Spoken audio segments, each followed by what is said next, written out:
भक्तमाल जी के चरित्र में एक बहुत ही सुंदर गृहस्थ जीवन का उल्लेख मिलता है, जो कि एक राज्य में एक सोझा जी नाम के गृहस्थ रहते थे, जो कि उनकी शादी नहीं हुई थी और वह वैद्य थे।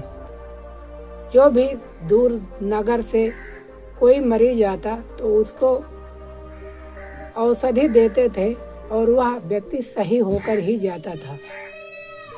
अब सोझा जी की शादी हो गई। उन्होंने पाणी ग्रहण संस्कार के द्वारा धर्म पत्नी को प्राप्त कर लिया और वह अपनी धर्म पत्नी के संग रहने लगे। कुछ महीनों के बाद उनकी पत्नी गर्भवती हो गई और जैसे ही कुछ महीनों के बाद उनकी धर्म पत्नी के बालक होने वाला था, अर्थात जब प्रसव पीड़ा का समय आया तब इस संसार की कोई भी स्त्री होती है उसको सबसे बड़ा दर्द तब होता है जब वह प्रसव पीड़ा करती है। अब वह दर्द के मारे जोर जोर से कराहने लगी सोझा जी की पत्नी। तब सोझा जी ने यह कसम खाई कि यदि मेरी वजह से मेरी धर्म पत्नी को इतना कष्ट हो रहा है, इतना दुख हो रहा है, तब आज से मैं किसी भी संतान की चेष्टा नहीं करूँगा। मुझे कोई भी संतान नहीं चाहिए। मैं सिर्फ और सिर्फ प्रभु का ध्यान करूँगा। यह कसम जो है सोझा जी खा लेते हैं और बाद में उनकी पत्नी के गर्भ से एक बालक का जन्म होता है। अब सोझा जी की पत्नी तो अति प्रसन्न थी कि एक बालक हुआ है, लेकिन सोझा जी का मुख वैसे ही था जैसे वह पहले प्रसन्नचित रहते थे, वैसे आज भी वह प्रसन्नचित थे। उनका कोई अधिक उन्हें प्रसन्नता नहीं हुई और वह अपनी पत्नी से कुछ महीनों के बाद कहते हैं कि हे प्राण प्रिय, आपको हमने पाणी ग्रहण संस्कार के द्वारा धर्म पत्नी के रूप में प्राप्त किया है। आपसे यह आग्रह है कि अगर आप हमारे साथ जंगल चल सके तो चलिए, अगर आपको घर पर रहना है तब आप घर पर रहिए, अगर मेरे साथ चलना है तब हमारे तुम्हारे अलावा और कोई भी नहीं जाएगा। इतनी बात याद रख लेना। धर्म पत्नी वह पतिव्रता स्त्री थी, वह पति के बिना कैसे रह सकती थी। आज वह सोझा जी के साथ घर संसार को छोड़कर जंगल की तरफ दोनों पति पत्नी चल देते हैं। अब रास्ते पर सोझा जी कहते हैं कि और तेज चलिए। अब सोझा जी के पत्नी के गोद में बच्चा था तो वह इतनी तेज नहीं चल सकती थी जितना कि सोझा जी चल रहे थे।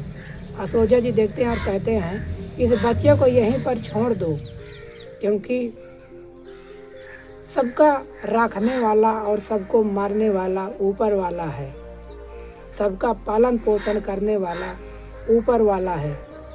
वही इस बालक की रक्षा करेगा, वही इस बालक का पालन पोषण करेगा।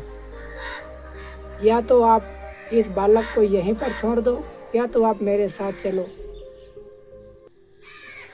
अब धर्म पत्नी पतिव्रता स्त्री थी, तब उसने अपने उस अबोध बालक को वहीं रास्ते पर छोड़ दिया और पति के संग जंगल चली गई।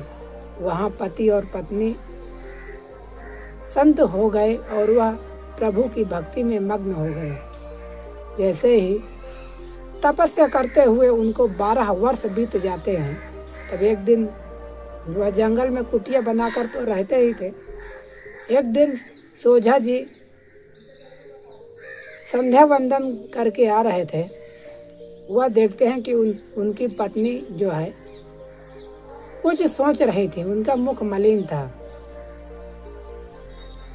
तब सोझा जी आकर के कहते हैं कि हे प्राण प्रिय, आज जो तुम्हारे मन में प्रश्न है कि मेरा बालक कैसा होगा, क्या हुआ होगा। तो चलिए मैं आपको उस ऊपर वाले भगवान श्री नारायण की महिमा का आपको दर्शन कराता हूँ। चलिए हम आपको अपने पुत्र से मिलवाते हैं। और सोझा जी अपनी पत्नी को लेकर, अब वह तो सिद्ध संत हो गए थे तो कोई पहचान भी नहीं सकता था, लंबी लंबी दाढ़ी हो गई थी।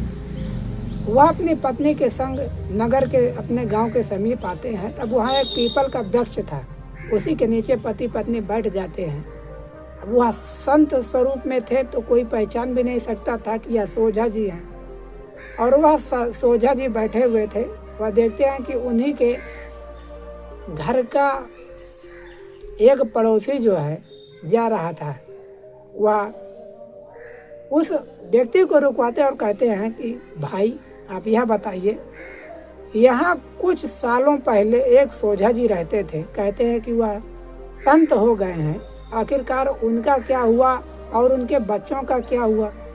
तब वह किसान कहता है कि सोझा जी तो संत हो गए और उनके प्रति जो है हमारे राज्य के जो राजा थे वह बहुत ही श्रद्धा भाव रखते थे, क्योंकि सोझा जी बहुत ही अच्छे वैद्य थे।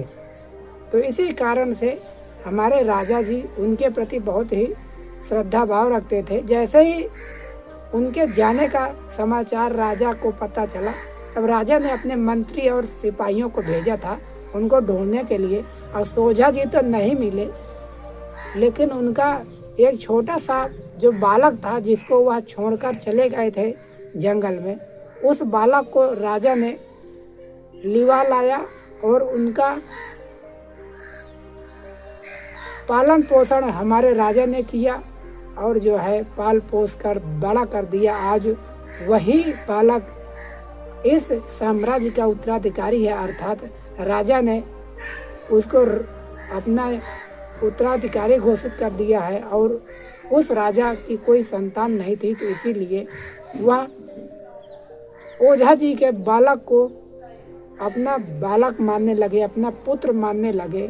आज सोझा जी का बालक जो है हमारे राज्य का राजा है।